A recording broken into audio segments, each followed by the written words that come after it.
Kumusta mga brad? Isa na siguro sa masasabi nating pinakagwapong scooter or motor na dinala ni SYM dito sa Pilipinas. Wala iba kundi yung kanilang JetX 150. Bukod nga po sa datingan niyang pinamacho na, mas pinamacho pa. Noong mga panahon nga po na wala pa siya sa Pilipinas, ang dami talagang taong hindi mapakali. Ito na daw kasi yung motor na gusto nilang ipabili. Kaya nung dumating yung oras na lumapag na siya sa Pilipinas, hindi na mapakali yung mga mama nila. Alam na daw kasi nila kung anong mangyayari.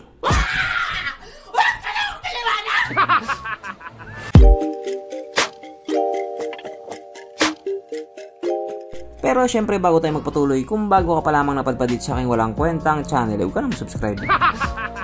So yun na nga, pagdating nga po sa kategory ng 150cc na scooter or maxi scooter, isa po ang SYM JetX sa may pinakagwapong itsura. Yung datingan kasi niya, medyo maangas talaga. Kaya hindi na rin po nakapagtataka na isa ang scooter na ito sa pinakamabenta doon sa Thailand, na may pangalan nga pong GPX Drone 150. At ngayon nga pong 2024, may bago na naman sa SYM. May bago na naman silang motor. Kaso lang, wala pa ito sa Pilipinas. Wala nang bago sa SYM.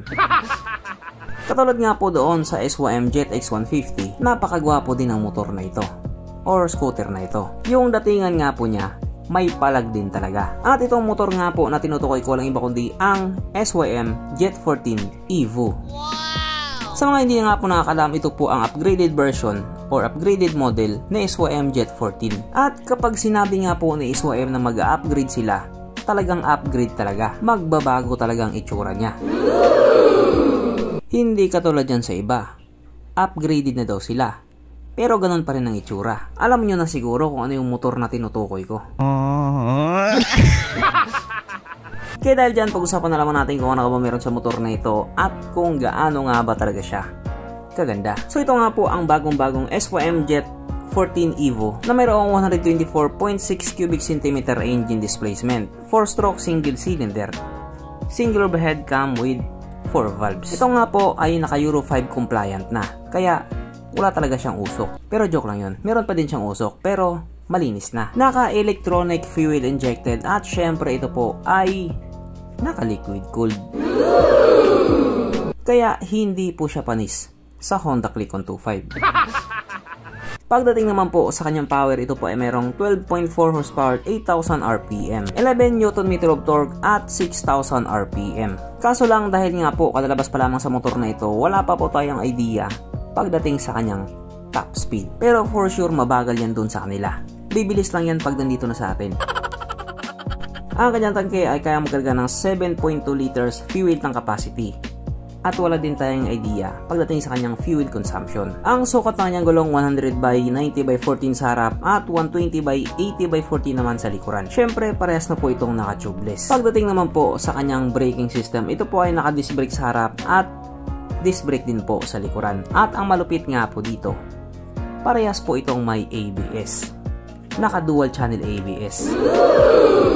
O diba? Pag sinabi ni SYM na mag-upgrade sila, upgrade talaga. Okay. Mapunta naman po tayo sa iba pa niya mga features. So, ang ilaw nga po sa motor na ito, naka full LED na po. At speaking of ilaw, yung headlight nga po niya, kung ikukumpara natin doon sa old model, ibang-iba na talaga. Ang laki talaga ng pinagbago niya. At maging yung kanyang side mirror, ibang-iba na rin talaga. Ang kanyang gauge panel ito nga po ay naka TFT display na napakalupit nga din po ng datingan. Premium na premium talaga. Syempre katulad nga po sa mga ibang scooter, naka smart key system na rin po siya. Naka keyless na po siya. Kaya dito sa motor na ito, pa-remote ka na lang.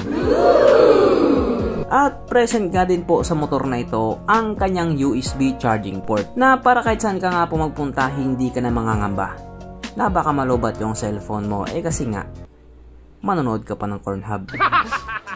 At isa nga po sa masasabi nating malaking upgrade na ginawa nila dito sa motor na ito, nilagay na po nila sa harapan yung gas tank niya. Kaya ang resulta, malaking underseat compartment. At alam naman natin na kapag nasa harapan na yung gas tank cap niya, napaka-convenient na niya. Kaya just in case na magpapagas ka, hindi mo na kailangan tumayo. Magpapagas kang nakaupo. Tatayo ka na lang para kunin yung wallet mo sa compartment. Pero dito kahit nakaupo ka, tatayuan ka.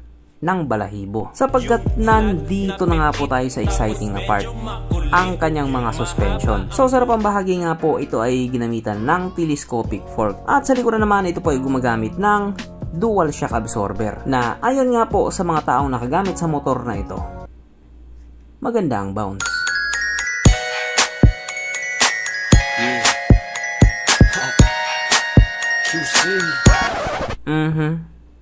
Panigurado.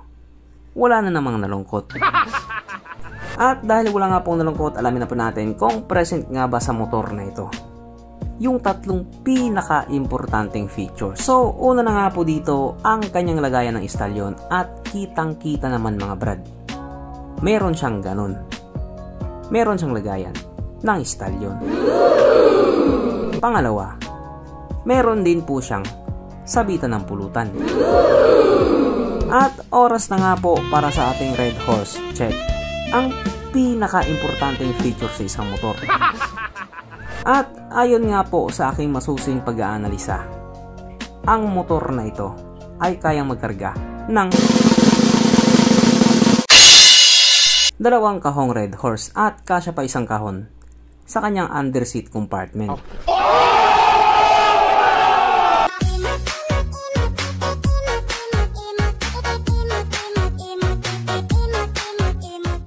So therefore, ang motor na ito ay talagang highly recommended.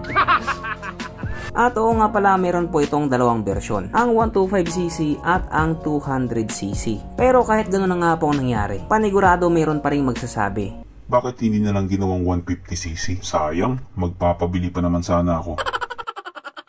At hindi pa po dyan nagtatapos, sapagkat ito nga pong 125cc version, meron pa siyang ibang variants. Yung binanggit ko nga po kanina, yun na yung special edition. Samantalang yung standard nga po, medyo kulang-kulang yung mga features niya. At binawasan din yung engine specs niya. Sapagkat itong standard nga po ay meron lamang 2 valves tapos naka air-cooled lang siya. At sad to say, wala din po siyang ABS.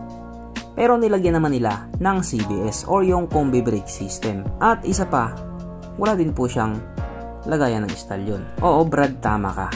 Marami din talaga ang kulang sa kanya. Pero syempre choice na ng tao yun kung alin nga ba sa dalawa yung pipiliin niya. Yung kulang or yung kumpleto na. Baka naman piliin mo yung standard tapos magrereklamo ka kasi naka air-cooled lang. Tapos naka 2 valves lang. Tapos naka disusi lang. Tapos walang lagayan ng istalyon. Napaka-vuvu mo na talaga. At regarding naman po sa kanyang presyo, hindi po natin alam. Hindi pa nila sinabi. Kaya hindi pa kakabahan si mama. So hanggang dito na lang muna mga brad. Kung may gustong sabihin or gustong idagdag doon sa mga sinabi ko, mag-comment ka na lamang sa baba. Okay, bye.